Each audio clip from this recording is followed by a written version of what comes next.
Bismillahirrahmanirrahim. Assalamualaikum warahmatullahi wabarakatuh. Sebelumnya yang saya hormati selaku dosen pengampu akuntansi keuangan menengah 1, yaitu Ibu Sofi Yunita Putri, SEMAK. Izinkan kami dari kelompok B untuk menjelaskan terkait soal yang ada di chapter 4 dan chapter 5. Kemudian berikut merupakan kelima anggota kelompok kami. Saya Siti Nurzalika dengan NPM 203. Di sini saya akan membahas mengenai soal E4.9. Dalam soal terdapat informasi dari perusahaan TAU Limited. Yang pertama yaitu net sales sebesar $1.200.000 Hong Kong, cost of goods sold $780.000, selling expense $65.000, administrative expense $48.000, dividend revenue $20.000, interest revenue $7.000, write off of inventory due to obsolescence $80.000, depreciation expense omitted by accident in 2021 $40.000, interest expense $50.000, cash dividends declared $45.000, retained earnings at 31 Desember 2021 $980.000, effective tax rate of 34% on all items. Selanjutnya saya akan membahas soal yang A, yaitu menyiapkan income statement untuk tahun 2022, mengasumsikan 60.000 ordinary shares are outstanding. Jadi yang pertama bisa dilihat pada slides, ditulis judul perusahaannya TAU Limited, income statement for the year ended Desember 31, 2022. Lalu di bagian sales mencakup net sales sebesar $1.200.000, lalu cost of goods sold $780.000, lalu dikurangi menghasilkan $420.000 yang merupakan gross profit. Lalu operating expense yang mencakup selling expense sebesar $65.000, administrative expense $48.000, depreciation expense pada tahun 2021 sebesar $40.000. Lalu operating expense ini dijumlah menghasilkan $153.000. Selanjutnya, other income and expense mencakup dividend revenue sebesar $20.000, interest revenue $7.000, write-off of inventory due to obsolescence $80.000. Ini di dalam kurung karena dia usang jadi minus, lalu dijumlah menghasilkan minus $53.000. Setelah itu, dari gross profit dikurangi operating expense dijumlah dengan other income and expense menghasilkan $214.000 yang merupakan income from operations. Setelah itu, memasukkan interest expense sebesar $50.000 lalu dikurang dengan income from operations tadi menghasilkan $164.000 yang merupakan income before income tax. Selanjutnya, dimasukkan income tax-nya sebesar 34% dari $164.000 yang menghasilkan $55.760. Setelah itu income before income tax dikurangi dengan income tax menghasilkan $108.240. Ini merupakan net income-nya untuk tahun 2022. Selanjutnya diatribusikan pada shareholders of TAU Limited sebesar $60.000. Ini tertera pada informasi di soal. Selanjutnya untuk menghitung earnings per shares yaitu dari net income dibagi dengan shareholders $108.240 dibagi $60.000 menghasilkan $1,8. Baik, di sini saya akan menjelaskan mengenai soal dari 1B yaitu membuat laporan laba ditahan pada tahun 2022. Ya, untuk perusahaannya yaitu TAU Ltd dengan laporan laba di tahun untuk tahun 2022 yaitu yang pertama dengan akun yang pertama yaitu laporan laba di tahun untuk tahun 2021 sebesar $980.000 yang didapat dari soal, dan akun yang kedua yaitu laporan laba rugi untuk tahun 2022 sebesar $108.240 yang didapat dari perhitungan yang sebelumnya dari soal 1A, dan yang akun ketiga yaitu cash dividend declared dari soal sebesar $45.000 yang didapat dari soal. Untuk totalnya maka yaitu laporan laba di tahun untuk tahun 2022 sebesar $1.043.240 yang didapat dari perhitungan 980.000 ditambah 108.240 dikurangi 45.000. Perkenalkan, nama saya Zulam Muhammad Rizky dengan NPM 24013010056. Di sini saya akan menjawab terkait pertanyaan yang ada di E5.14 mengenai cash flows. Seperti yang dapat kita lihat pada slide ini, terdapat statements of financial position atau neraca. Kemudian terdapat informasi tambahan yaitu seperti laba bersih sebesar 34.000 dilaporkan, kemudian dividen sebesar 13.000 dibayarkan pada tahun 2022, dan peralatan baru dibeli yang tidak ada yang dijual. Kemudian untuk instruksinya yaitu kita atau kelompok kami diinstruksikan untuk membuat statement of cash flows pada tahun 2022 atau arus kas. Kemudian selanjutnya untuk laporan arus kasnya, sebelumnya laporan arus kas ini dibagi menjadi 3 bagian. Yang pertama yaitu arus kas pada aktivitas operasional, kemudian arus kas untuk aktivitas investasi, dan yang ketiga yaitu arus kas untuk aktivitas pendanaan. Kemudian untuk yang pertama yaitu kita memasukkan laba bersihnya yaitu sebesar 34.000 pada aktivitas operasional.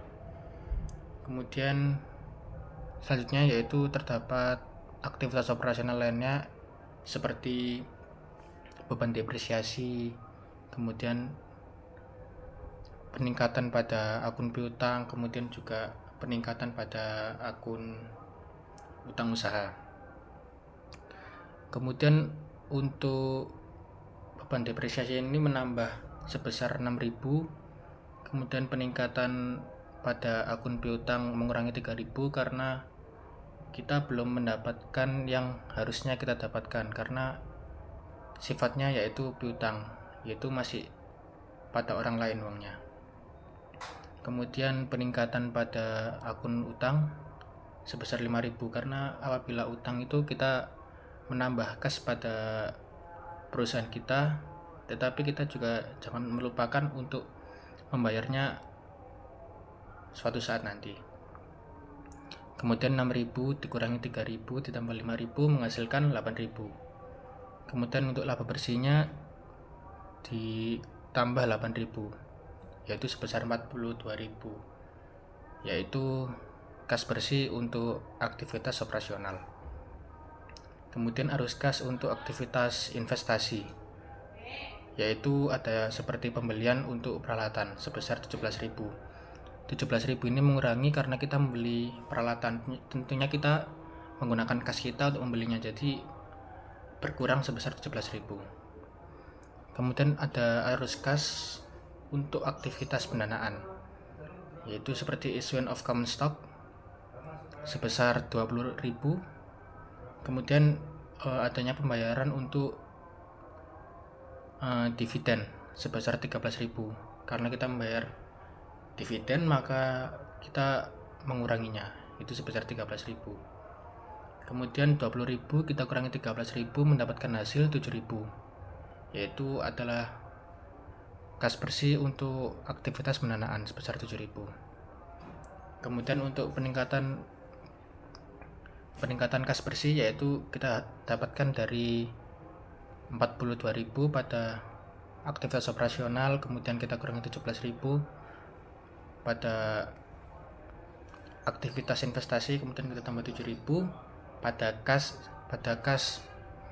aktivitas pendanaan, maka kita dapatkan hasil totalnya yaitu 32.000. Kemudian kita menjumlahkan dengan kas pada awal periode, seperti yang dapat kita lihat pada 1 Januari 2022 tadi kasnya sebesar 13.000.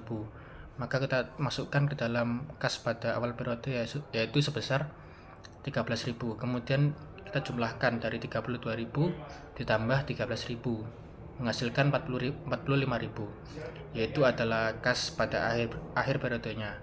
Dan ini 45.000 ini sama dengan kas pada Desember 2022 yang ada di neraca tadi.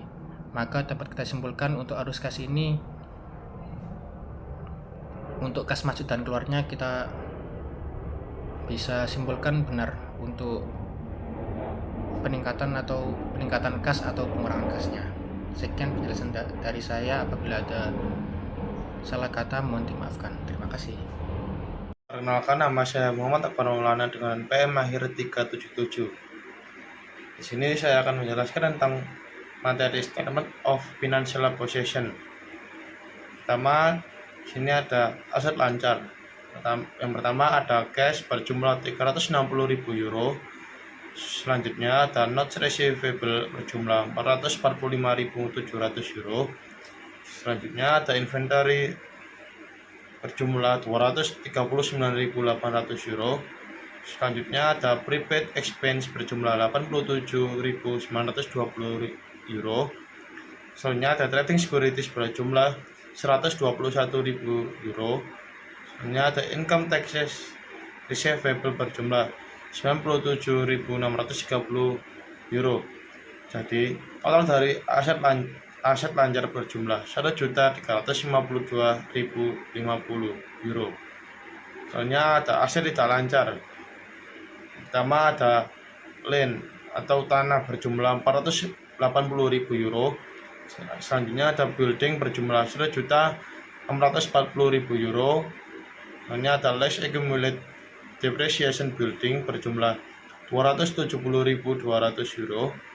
Selanjutnya ada equipment berjumlah 1.470.000 euro. Ada lease accumulated depreciation equipment berjumlah 292.000 euro.